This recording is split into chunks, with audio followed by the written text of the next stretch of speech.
ನಮಸ್ಕಾರ, ನಾನು ಅನುಪಮಾ. ಕುಲಕರ್ಣಿ ಕಿಚನ್ಗೆ ಸ್ವಾಗತ. ನಾನಿವತ್ತು ನಿಮಗೊಂದು ಹಸಿಮೆಣಸಿಕಾಯ್ದು ಇನ್ಸ್ಟೆಂಟ್ ಉಪ್ಪಿನಕಾಯಿ ಹೆಂಗೆ ಮಾಡ್ಕೋದಂತ ತೋರಿಸ್ತೀನಿ. ಸಾಮಾನ್ಯವಾಗಿ ಎಲ್ಲರೂ ನಿಂಬೆಕಾಯಿ ಉಪ್ಪಿನಕಾಯಿ, ಮಾವಿನಕಾಯಿ ಉಪ್ಪಿನಕಾಯಿ ಅಂತೂ ಉಪಯೋಗಿಸ್ತಾನೆ ಇರ್ತೀವಿ. ಇದು ಒಂಥರ ಡಿಫ್ರೆಂಟ್ ಆಗಿ ಹುಳಿ ಹುಳಿ ಸಿಹಿ ಖಾರ ಖಾರ ಭಾಳ ಚಲೋ ಇರ್ತದೆ. ಮಧ್ಯಾಹ್ನ ಊಟಕ್ಕೆ ಇನ್ಸ್ಟೆಂಟ್ ಆಗಿ ಮಾಡ್ಕೋಬೋದು. ಆಮೇಲೆ ಇದನ್ನ ಫ್ರಿಜ್ ಒಳಗೆ ಒಂದು 8ರಿಂದ 10 ದಿವಸದವರೆಗೂ ಸ್ಟೋರ್ನು ಮಾಡ್ಬೋದು. ಸೊ ಬರ್ರಿ ಇದು ಹೆಂಗೆ ಮಾಡೋದಂತ ನೋಡೋಣ.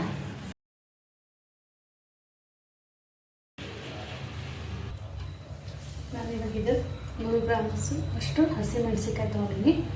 ಇದು ಏನೋ ಅಷ್ಟು ಖಾರ ಏನಿಲ್ಲ, ಮೀಡಿಯಮ್ ಖಾರ ಅದ. ಸೊ ಇದನ್ನು ನಾನು ಕ್ಲೀನಾಗಿ ತೊಳ್ಕೊಂಡಿನಿ. ಇದನ್ನು ಈ ಥರ ತುಂಬು ಹಾಗೆ ಇರಬೇಕು. ಇದನ್ನು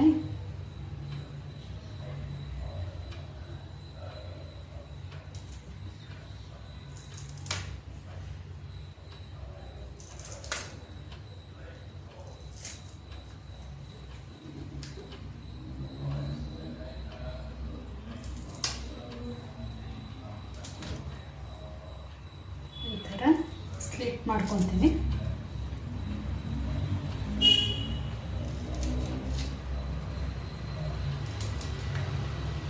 ಇದನ್ನ ಫ್ರಿಜ್ ಒಳಗೆ ಇಟ್ಕೊಂಡು 8-10 ದಿನದವರೆಗೂ ಯೂಸ್ ಮಾಡ್ಬೋದು, ಏನೂ ಆಗಲ್ಲ.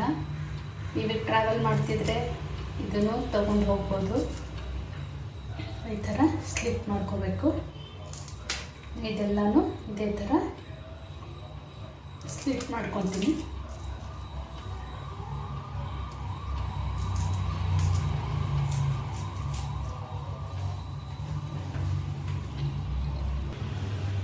ಇದು ನೋಡ್ರಿ, ನಾನು ಎಲ್ಲನೂ ಈ ಥರ ಹೆಚ್ಚಿ ಇಟ್ಕೊಂಡಿನಿ. ಈಗ ಇದನ್ನು ನಿಮಗೆ ಖಾರ ಜಾಸ್ತಿ ಅನಿಸ್ತಿದ್ರೆ ಬೀಜ ತೆಗಿಬೋದು. ಇದು ಖಾರ ಏನಿಲ್ಲ, ನಾನು ಅದಕ್ಕೆ ಬೀಜ ಹಾಗೆ ಇಡ್ತೀನಿ. ಈಗ ಇದನ್ನು ಒಗ್ಗರಣೆ ಮಾಡೋಣ.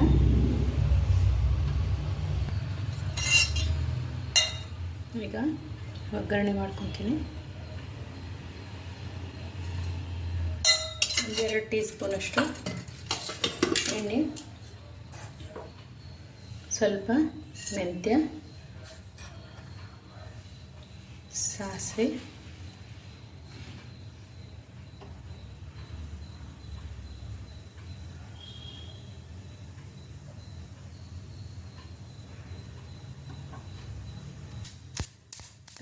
ಇಂಗು,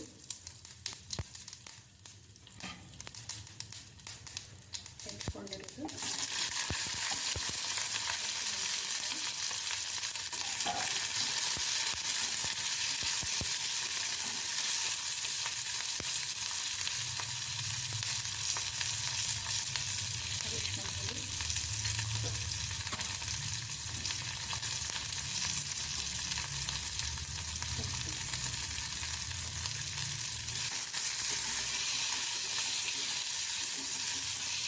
ಭಾಳ ಜಲ್ದಿ ಆಗ್ತದೆ.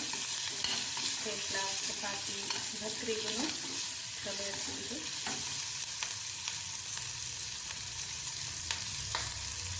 ಅರ್ಧ ಗ್ಲಾಸ್ಗಿಂತ ಸ್ವಲ್ಪ ಕಡಿಮೆ ಹಾಕಿ ಒಂದು 5ರಿಂದ 8 ನಿಮಿಷ ಬೇಯಿಸಬೇಕು.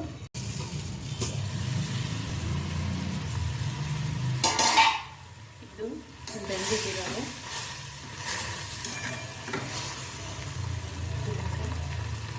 ಬೆಲ್ಲ ಹಾಕ್ಕೊಳ್ತೀನಿ.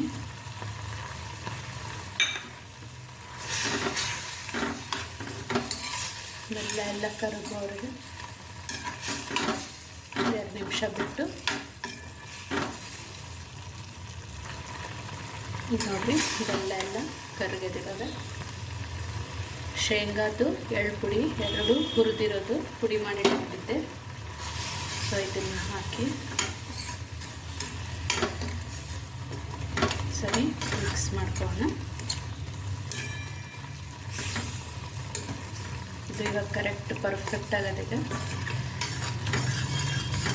ಇದು ಗಟ್ಟಿ ಆದಮೇಲೆ ಸ್ವಲ್ಪ ತಣ್ಣಗಾದ್ಮೇಲೆ ಇನ್ನೂ ಗಟ್ಟಿ ಆಗ್ತಿದ್ದು.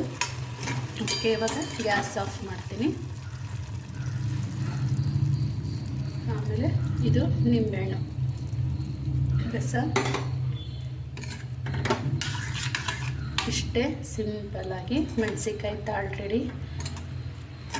ಇದನ್ನು ಫ್ರಿಜ್ ಒಳಗಿಟ್ರೆ 1 ವಾರದವರೆಗೂ ಆರಾಮಾಗಿ ಯೂಸ್ ಮಾಡ್ಬೋದು. ನೋಡಿರಿ ಇಷ್ಟೊಂದು ಗಟ್ಟಿಯಾಗಿದೆ. ಸೊ ಇದು ಪರ್ಫೆಕ್ಟ್ ಕನ್ಸಿಸ್ಟೆನ್ಸಿ ಅದಿದು. ಇದು ತಣ್ಣಗಾದ್ಮೇಲೆ ಫ್ರಿಜ್ಜಲ್ಲಿ ಸ್ಟೋರ್ ಮಾಡ್ಬೋದು. ಹೋಪ್ ಇದೆಲ್ಲರಿಗೂ ವಿಡಿಯೋ ಇಷ್ಟ ಆಗ್ಯದ ಅಂದ್ಕೊಳ್ತೀನಿ. ಎಲ್ಲರೂ ಒಂದ್ಸರಿ ಟ್ರೈ ಮಾಡಿರಿ, ಹೆಂಗಾಗ್ಯದ ಅಂತ ಕಮೆಂಟ್ ಮೂಲಕ ತಿಳಿಸಿ. ಮತ್ತೊಂದು ವಿಡಿಯೋ ಜೊತೆಗೆ ಮತ್ತೆ ಬರ್ತೀನಿ. ಧನ್ಯವಾದಗಳು.